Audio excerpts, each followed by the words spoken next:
Nice. Plenty of fish to be caught.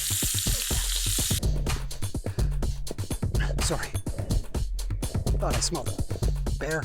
Today's goal is a catch and cook. Brook trout and some wild treats out of the forest. We'll see what we can get done. We're gonna head up, follow some logging roads up into the mountains, the hills back behind Lake Superior. The nice thing about the Algoma region is just having so many options available for fishing. You've got the big lake, you got the little back lakes, you got the streams and the rivers all over the place, and it's just fun to get out and explore, find new places to fish. Typically, you get lucky. We have arrived at our destination. Let's go fishing. Black flies and brook trout go hand in hand.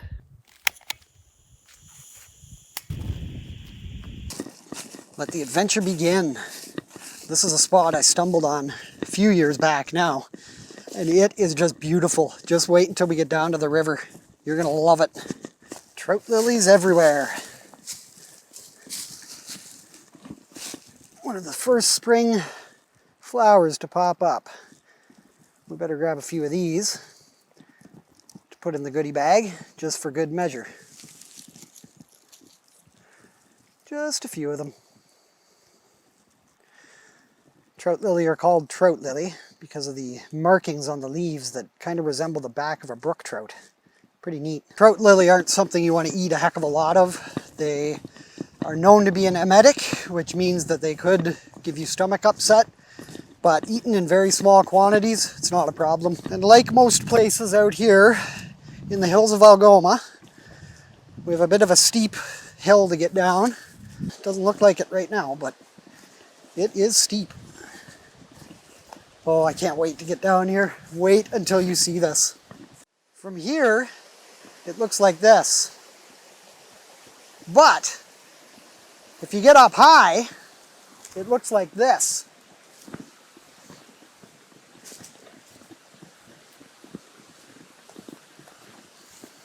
I think we'll start right here, the base of the falls. We are way upstream from the Coaster Brook Trout cutoff. This is the second set of falls on the river. Let's see what we can muster up. Something tells me this wasn't by accident. Some slob just left it here. Ridiculous. All the way out here. So I guess I will take it out with me.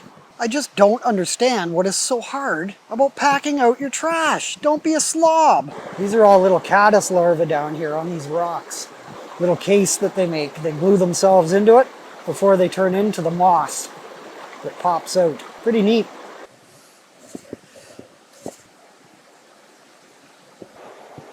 Thread the needle. I think we'll start off with a little white streamer. This little guy here. See what that does. Okay, brook trout. I'm coming for you. Hope you're ready for me. Casting these streamers is never a pretty situation. Don't judge me.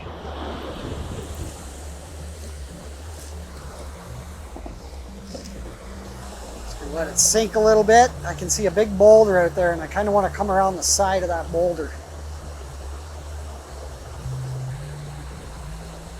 Oh, that was a fish there. Yeah, he's still chasing it. Whoop. Okay. Something anyways.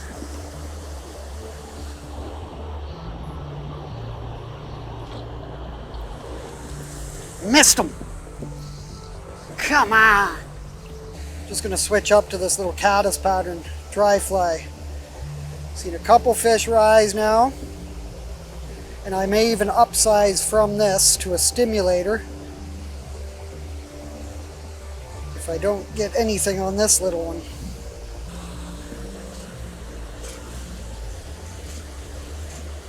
Immediately. Look at that. Oh, he's off. But I guess it's time for dry flies. He's still jumping right in front of me there. Well, it was quite a nice idea to try and get a trout right at the base of the falls there. Very romantic spot. But the fish didn't want to cooperate, so heading downstream to another spot that I have a lot of faith in. Stumbled upon some fiddleheads. So we'll put some of those in the goodie bag. These are ostrich ferns. Just going to pluck a couple from each plant here. Pop them into the goodie bag. Save them for later. This is a different type of fern here. This is not the kind that you want to eat. I think this is a type of wood fern. I'm not entirely sure. Ostrich ferns are the only ones that I really trust to eat. Look at that little guy, just chilling out, soaking up the springtime warmth. Have fun, buddy. Another springtime delicacy is called pheasant back mushroom. This is a very, very young mushroom here. It's growing on a dead ash tree. You can see how it's emerging. So hopefully we find a larger specimen. I'm definitely going to take this to add into the goodie bag too. The young ones like this are really the best ones.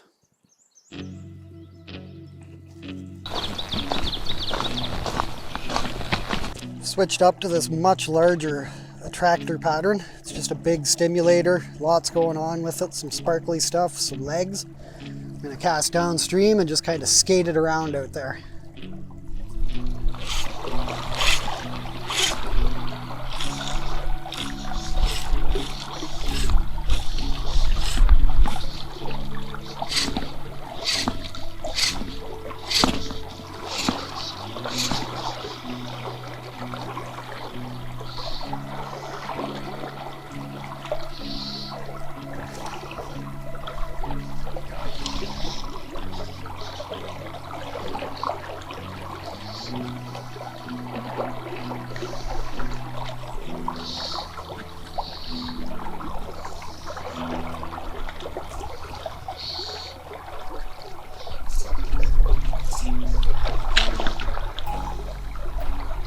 Yep, it's gonna be one of those days. There we go, he's on.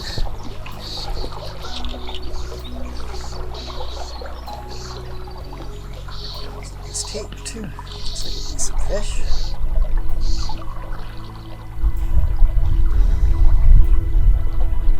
So he has some weight to him.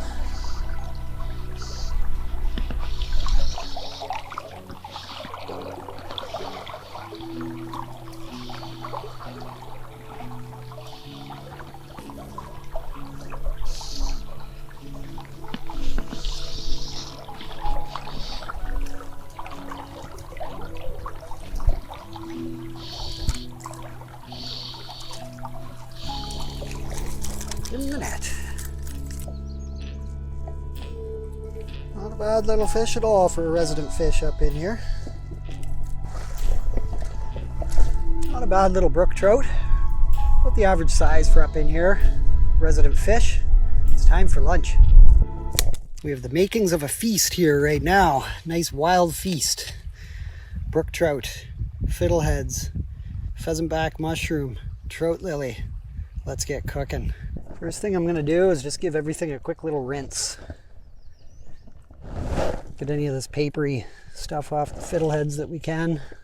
Our single pheasant back mushroom. It's too bad we didn't find more of these. Really tasty. Let's give Mr. Brook Trout a quick little clean off.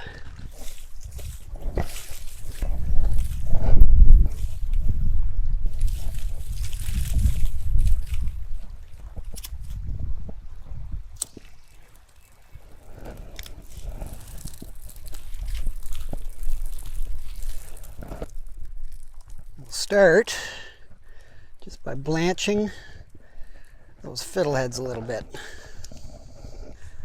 While the fiddleheads get started, I'm just going to chunk this trout up a little bit.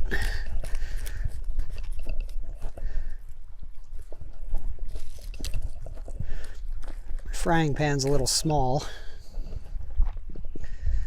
so we'll just do them up into chunks.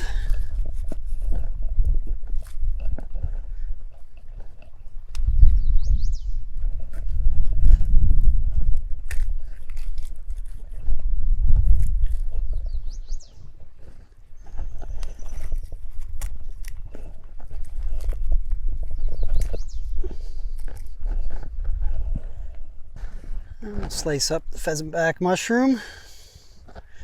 I like it nice and thin.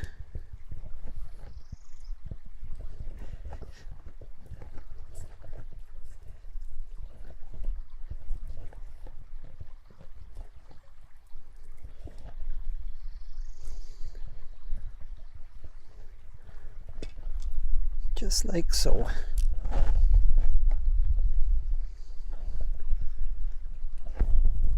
Just gonna sprinkle some of my special Brook Trout spice mix onto the trout.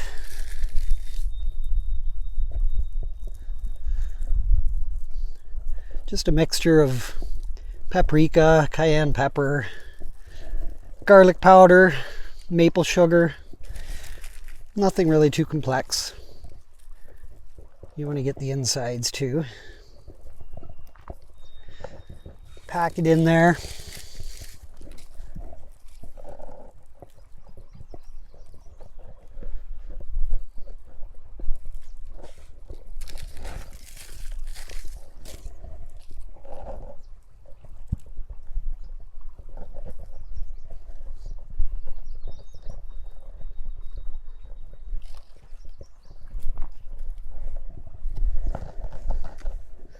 Trout lily and the pheasant back, those will go in after the fiddle heads have blanched for a few minutes.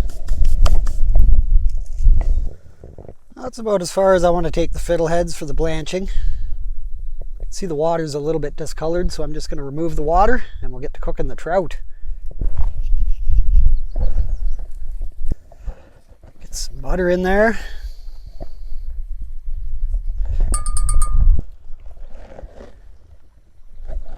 Get the trout in there.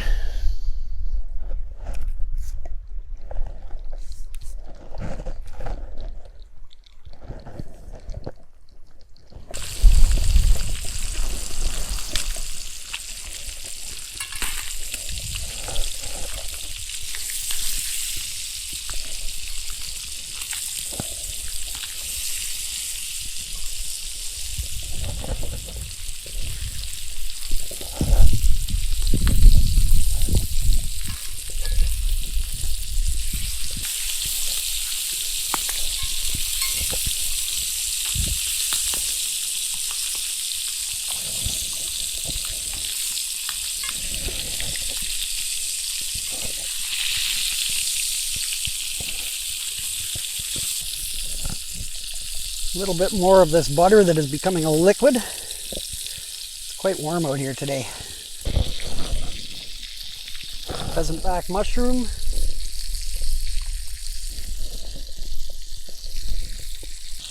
I'll get the fiddleheads in there. It's like a wild Northern Ontario stir fry.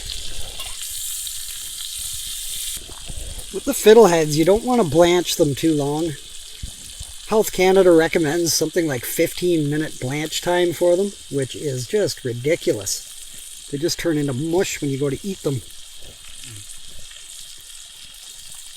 I do just a couple minutes and then I fry them up and they're perfect. I've been eating these since I was a toddler. I'm alive. Finally, we'll toss in the trout lily. Such neat looking leaves on these things. We'll just let those leaves wilt. We are very much ready to gobble this up. Everything looks perfect. And that is just a perfect foraged Northern Ontario treat right there. Brook trout, fiddleheads, pheasant back mushroom, trout lily. Time to feast.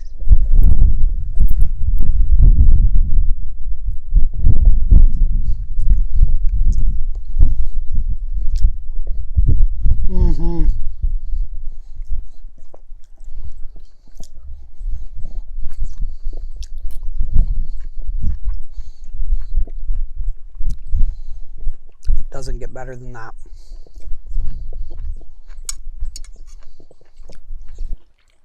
I love it out here.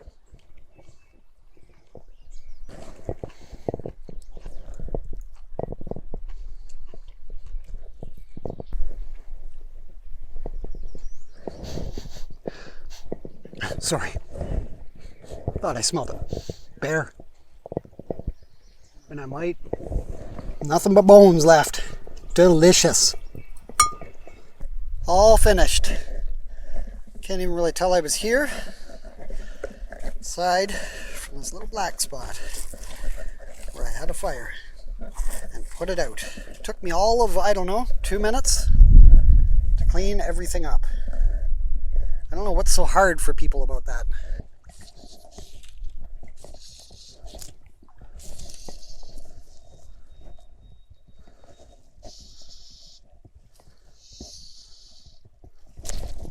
Nice.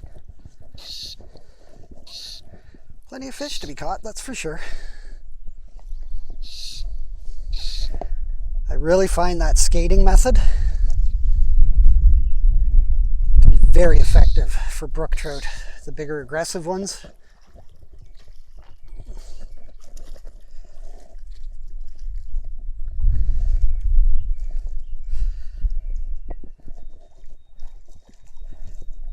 Much like a mouse pattern.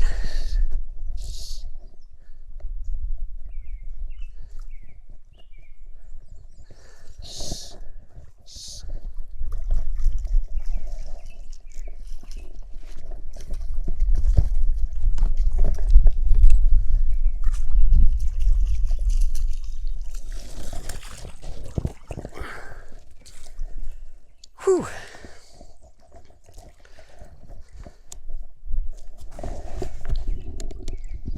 Not a bad fish. Fat guys. It's springtime, so they're good and fat. Well, that was all right. Some beautiful spots. Some beautiful fish with spots. A tasty feast. That's a feast that my wife Amanda and I share every spring. Usually back at our Wilderstead, which is another channel that I share with Amanda.